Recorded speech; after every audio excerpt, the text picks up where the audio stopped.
இந்த சேனலுக்கு உங்களை அன்போடு வரைக்கும் இன்றைக்கி நம்ம பார்க்க போகிறது சிறுதானிய வெங்காய வடை தான் பார்க்க போகிறோம். ரொம்ப நல்லாயிருக்கும் டேஸ்ட்டாக. கண்டிப்பாக ட்ரை பண்ணி பாருங்கள். நாளைக்கு தான் போடலான்னு பார்த்தேன்.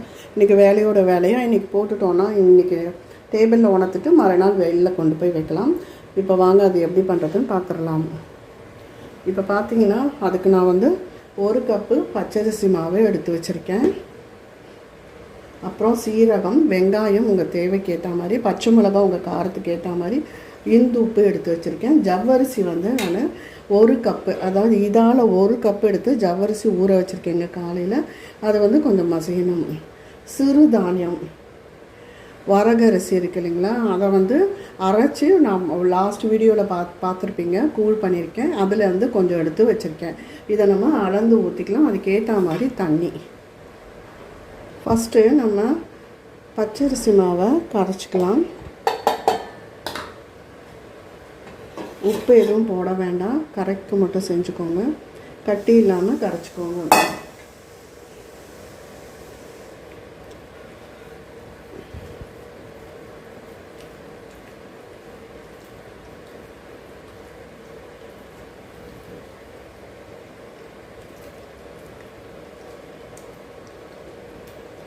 கட்டி இல்லாமல் இருக்கட்டும்.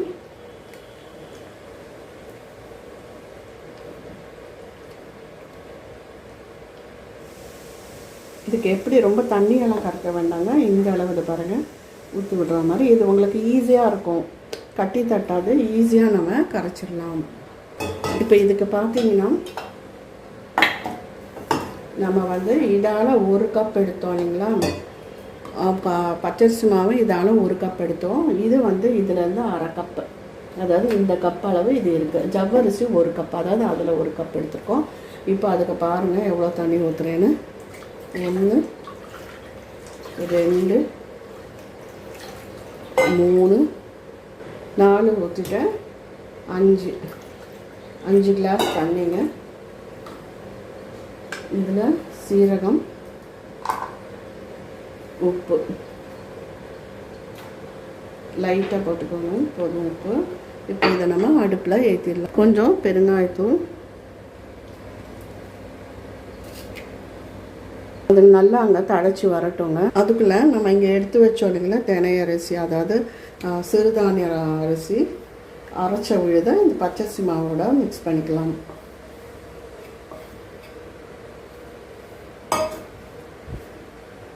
தண்ணி துடைக்கட்டும். நான் அதுக்குள்ளே அந்த பச்சை மிளகாவை பொடி பண்ணிட்டு வந்துடுறேன், அரைச்சிட்டு வந்துடுறேன்.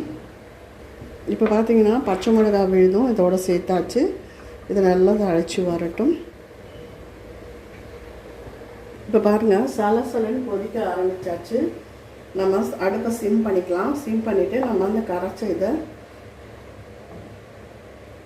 கொஞ்சம் கொஞ்சமாக ஊற்றி கட்டிப்படாமல் கிளறிடலாம். பச்சரிசியும் சிறுதானிய மாவையும் கலந்து விட்டுருக்கேன்.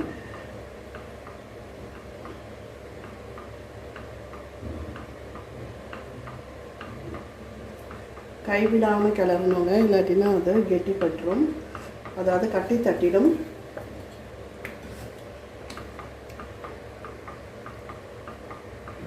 பார்த்து கிளறுங்க, கை மேலே பட்டுடும்.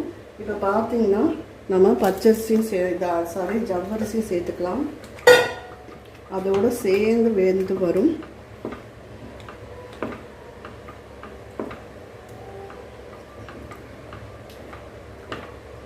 தண்ணி பத்தலைன்னா உங்கள் மாவுக்கு ஏற்ற மாதிரி பக்கத்துலேயே தண்ணி கொதிக்க வச்சு இதில் சேர்த்துக்கோங்க.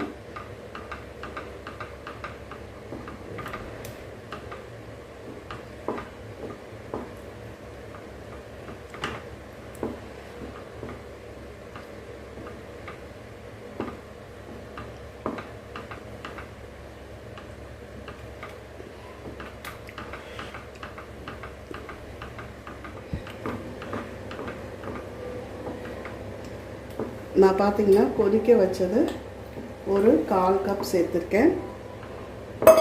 சில மாவு ரொம்ப இழுக்கும், சில மாவு இழுக்காது தண்ணி.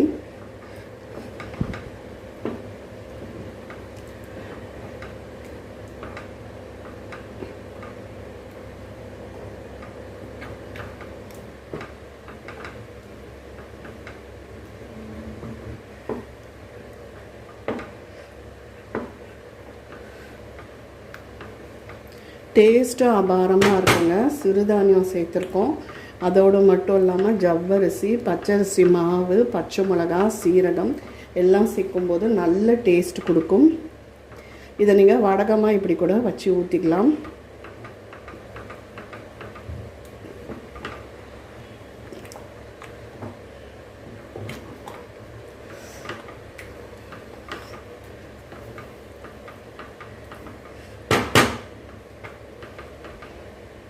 இந்த ஸ்டேஜில் உப்பெல்லாம் சரி பார்த்துக்கோங்க. கை பத்திரம் பக்கத்தில் வந்து கொதிக்க ஆரம்பிக்கும். அப்போ தான் வெந்த பதம்னு அர்த்தம். இது உப்பு போடலைங்க, கொஞ்சம் போல் உப்பு சேர்த்துக்கிறேன்.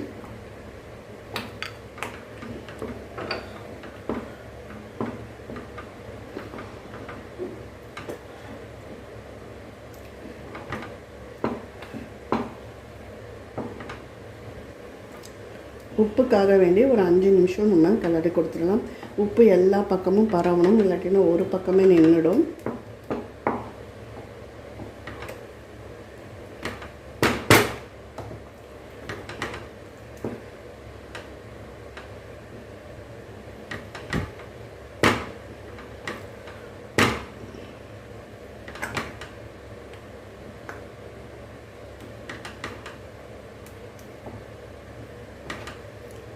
பாருங்கள், மாவு நல்லா வெந்தாச்சு. இது பாருங்கள், சைடெல்லாம் கொதிச்சுட்டு நடு சென்டர்லேயும் கொதிக்க ஆரம்பிக்கும். பார்த்து கையில் இப்போ வந்து நம்ம வெங்காயத்தை சேர்த்துக்கலாம்.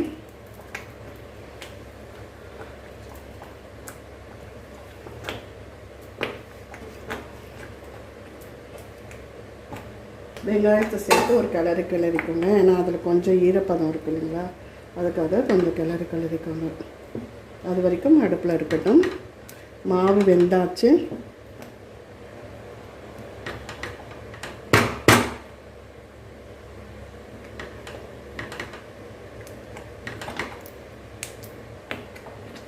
இந்த பதத்தில் அடுப்பை ஆஃப் பண்ணிவிட்டு ஆற வச்சிடலாம். அப்புறம் கிள்ளி வைக்க வேண்டியதாங்க.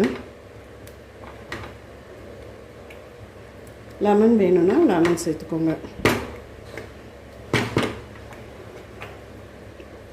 இப்போ இது ரெடி ஆகிடுது. இது இருக்கட்டும், ஆறணுன்னு நம்ம பார்க்கலாம். இப்போது அடுப்பை ஆஃப் பண்ணிடலாம். இப்போ பார்த்தீங்கன்னா ஒரு பாத்திரத்தில் மாற்றி வச்சுருக்கேன். பாருங்கள் எவ்வளோ கெட்டியாக இருக்குன்னு. இப்போ இதை எடுத்து நம்ம போட்டுடலாம். நான் வீட்டு ஹால்லேயே தாங்க போடுறேன். அப்படியே எடுத்து கிள்ளி வச்சிட வேண்டியதுதான்.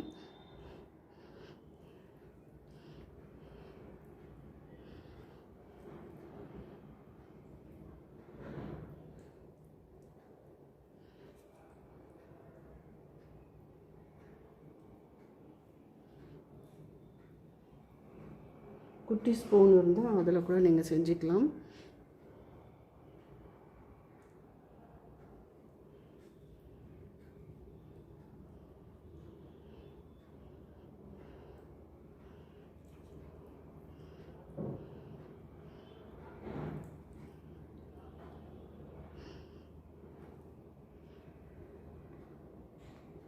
நான் ஃபுல்லாக போட்டுட்டு உங்களுக்கு காமிக்கிறேன். இப்போ பாருங்கள், வடாமெல்லாம் போட்டு முடித்தாச்சு.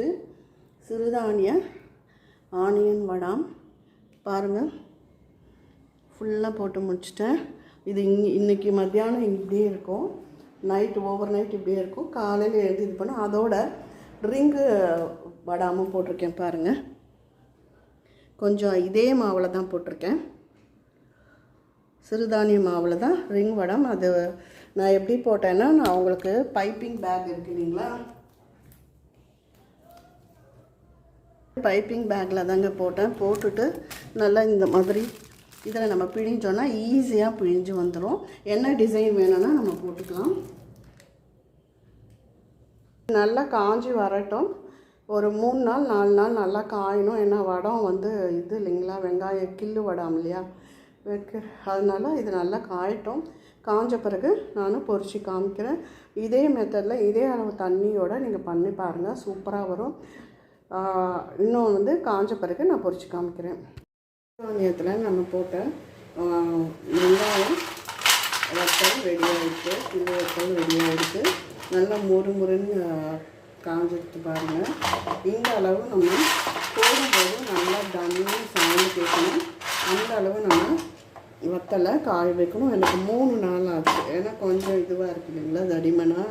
அதனால் இதுலேயே நம்ம ஜவ்வரிசி சேர்ந்து இப்போ எண்ணெய் காய வச்சுக்க நம்ம இப்போது இந்த வத்தலை வறுத்து எடுத்துடலாம்.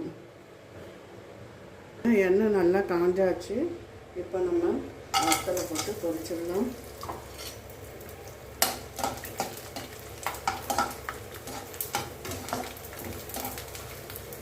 ஒரே மாதிரி வத்தல் போடாமல் இந்த மாதிரி சிறுதானியத்துலேயும் போட்டு பாருங்கள். ஜவ்வரிசி, பச்சரிசி மாவு, வரகரிசி பாருங்கள் எவ்வளோ நல்லா பொரிஞ்சிடுச்சுன்னு எடுத்துடலாம். நல்லா சூப்பராக பொரிஞ்சு வந்துடுச்சு.